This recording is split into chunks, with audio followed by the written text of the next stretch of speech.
First up, keeping up with Kanye. Oh, Kanye.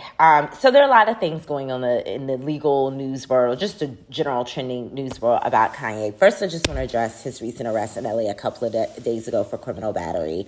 It was allegedly for, him pushing potentially a fan on the ground. He's since come out and said that it wasn't a fan. It was paparazzi that was invading his space. Obviously, in order to prove battery in California, you have to intentionally and unlawfully touch someone in a harmful or offensive manner.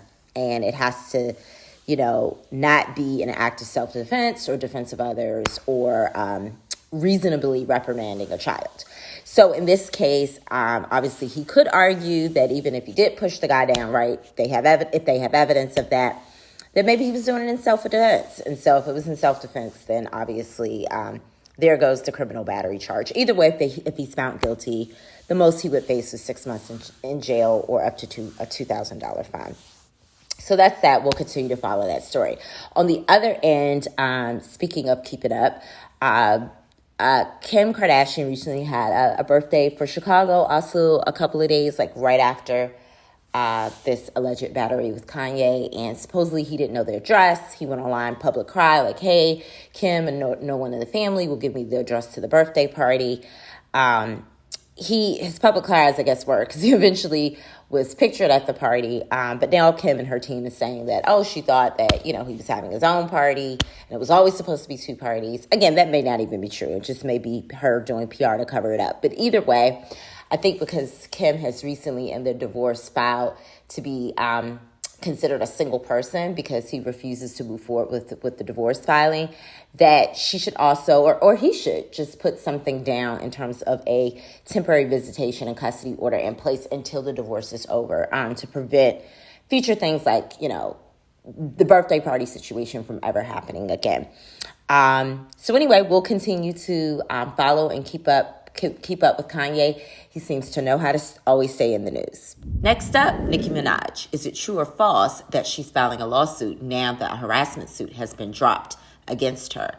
This is so true. If you haven't been keeping up with Nicki Minaj and her husband, Kenneth Petty, last August, the person that accused him of rape many, many years ago as a teenager, Jennifer Howe, I believe she pronounces her name Howe, Hough, then said that Nicki Minaj and Kenneth were essentially harassing her to retract her claims or, admit that it hadn't happened, essentially just harassing her to change her story, even though he's already served his sentence as a teenager and things of that sort. So anyway, I guess she had enough. She files this harassment suit in August against Kenny, and it also includes Nicki Minaj. But then all of a sudden, this past week decides, you know what, I'm going to volunteer and dismiss the case against Nicki Minaj, but I want to keep it going against Kenny. And so Nicki Minaj, I'm sure, is very happy that she's no longer a part of the case, but her husband obviously is still a part of the case. And the case specifically alleges harassment through intimidation and obviously bribery, that they tried to pay her off. So Nicki Minaj's lawyer has expressed that this was like a shakedown and that this was just an easy, she tried to basically include Nicki as an easy way to get a settlement and not take this to court. Basically a shakedown of a celebrity, and it didn't work. And so now Nicki Minaj's lawyer is saying, you know what, you dismissed the case against my client, but now we're going to take you to court, to recoup legal fees for this frivolous filing against Nicki. So we will be continue to follow this case closely as it relates to Nicki Minaj being potentially successful in her suit and recouping her legal fees. And then obviously we'll continue to see if the case against Kenny will continue on regarding the harassment. Last but not least, actress Tiffany Hadish. Is it true or false that she may be getting out of her recent DUI? This is so true. If you've been keeping up with Tiffany lately, a few days ago, she was arrested in Georgia after allegedly falling asleep at the wheel. They said that she was definitely driving under the influence of alcohol, possibly weed. she had this viral mugshot going around with her smiling in her mugshot. So anyway, obviously she's not taking it that seriously, but it just went viral. Like, everyone had something to say about it. She did bond out at about $1,600, and she was only in jail for a few hours. So with that being said, let's get into the law. Part of why this has gone viral is that there was a mention that she may have also been under the influence of marijuana, which I don't know why that's a big deal. Most states have marijuana as legal at this point. Obviously, you shouldn't be under any sort of influence of any intoxicant while driving.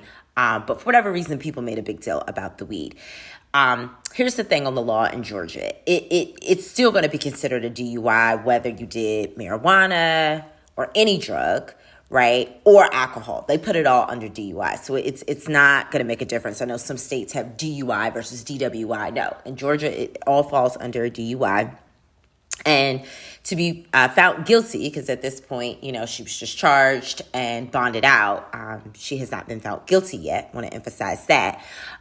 You have to be found driving or operating a vehicle, number one. So driving or operating a vehicle.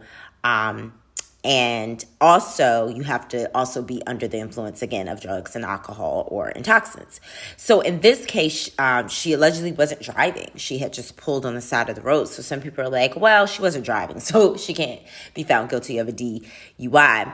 However, Georgia has expanded their DUI law that says operating a vehicle. So even if you're not driving, they consider operating a vehicle physical control, right? So if you have even any physical control of the car, so what's an example of that? They're saying even if the key is in the ignition, right, that is physical control of the car. That's considering operating a vehicle. So obviously they would have to prove all this. I'm hoping the key was not in the ignition so she can get off on the technicality that she had already pulled over to be safe. She's been recently, if you don't know, been mourning her grandmother who just passed away, her dog, even the guy off of Full House who recently passed away. That was her friend. That particular comedian was her friend, Bob Saget. So, not to excuse, getting under the influence and getting behind the wheel. But she's been going through a lot. If for some reason she is found guilty of that DUI, which, again, technically she may be getting off, depending on the facts that are found in the case, it's a misdemeanor. So any misdemeanor in Georgia is up to 12 months max. Obviously, this is her first one, so I don't even think she would serve any jail time at all. So we will follow this case closely. Let's continue to keep Tiffany Hadish in prayer. Next time, you can find similar trending legal stories like this and my legal analysis at AskCarterLaw.com, or you can find us on all our social medias at AskCarterLaw. Take care.